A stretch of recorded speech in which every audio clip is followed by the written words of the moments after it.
Ada yang langsung bangun tidur cari air untuk minum, ada yang berwudu, ada yang bangun tidur yang pertama kali cari rokok, langsung coba subuh gitu ya.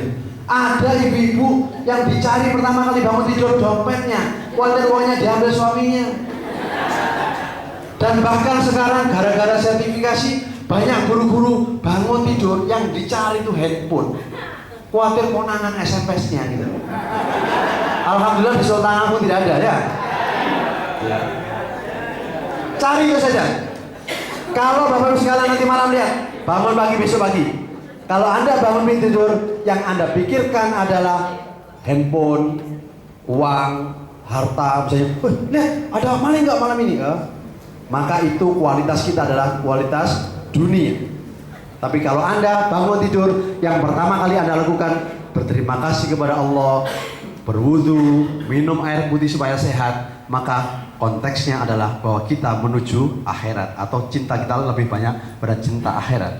Tapi kalau kita hanya memikirkan dunia, gampang sekali saat bangun tidur. Apalagi seorang profesor di Jepang meneliti bahwa saat bangun tidur, orang itu ketika jam 4 pagi itu ada 6 miliar gen yang bergerak antara gen positif dan negatif, dan berperangnya mulai jam 4 pagi.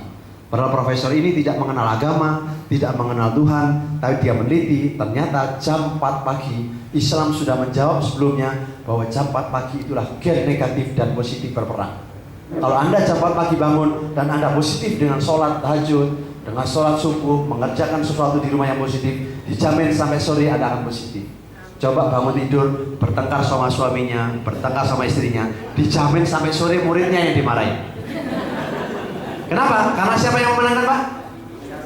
Gen negatif.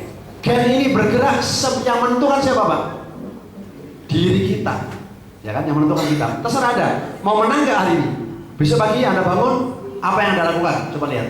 Merokok, apa minum, apa wudhu? Lihat aja. Pipis boleh, apa itu Pak? Sunatullah itu Pak. Cuma saya ingat Gus, saya ingat Kiai Mustafa Bisri.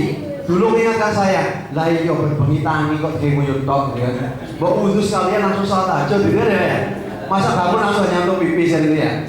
Manusia sunatullah namanya pipis ya. Makanya hati-hati kita melihat diri kita ya. Sampai suatu hari saya punya teman namanya temannya Mas Agus Irham, itu sahabat saya, seorang penulis yang hebat yang bisa mengantar saya ke sini. Mas Agus itu ada punya teman namanya Sutarji Kolsobahri, penyair penyair di Indonesia.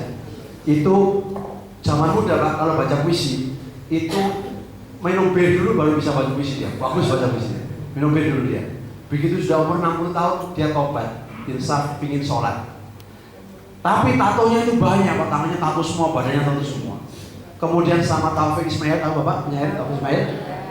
Digoda sama Taufik Ismail. Ji, ngapain lu sholat? Percuma lu sholat. Kenapa sih? Kenapa Fik? Itu nggak bisa diterima sholatmu, lihat tato muka yang gitu banyaknya. Itu pasti air wudhunya nggak bisa masuk, nggak usah sholat kamu. Gelisah Sutarji Kolsobahri tanya saya, Edison, gimana kata Taufik itu? Wah saya nggak ngerti bang, saya ini masih muda nggak ngerti ilmunya. Gimana kalau kita telepon aja ke Rembang? Di Jakarta itu di tim teleponlah kita ke Rembang ke Kiai Mustafa Bisri. Gus, Tarji itu nggak seminggu nggak bisa tidur. Kenapa Haji nggak bisa tidur? Taufik Gus tiap hari godain saya, katanya sholat saya nggak diterima Gus. Kenapa nggak diterima? Tatonya saya kan banyak Gus, akhirnya nggak bisa masuk. Terus Gus bercerita, saya lihat 10 tahun terakhir ini ya di Indonesia ini kok banyak masalah. Ada orang nggak bisa makan, ada orang yang sedang sedih digusur, ada orang macam-macam, pokoknya susah banyak, orang susah banyak.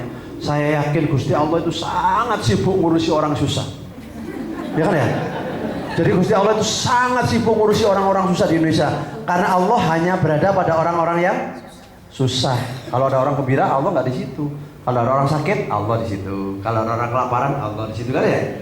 Maka Gus bilang, sudahlah sih, saya yakin Gusti Allah itu sibuk di Indonesia ini. Ngurusi ada orang nggak bisa makan, ngurusi orang digusur. Jadi yakinlah sih bahwa Gusti Allah nggak mungkin sempat ngurus satu. Lalu sholat saja. Sejak hari itu Sutarji Kolsobahri akhirnya semangat sholat karena Gusti Allah nggak mikir tatonya gitu ya. Baik, kita lanjutkan. Bagus sekalian, ibarat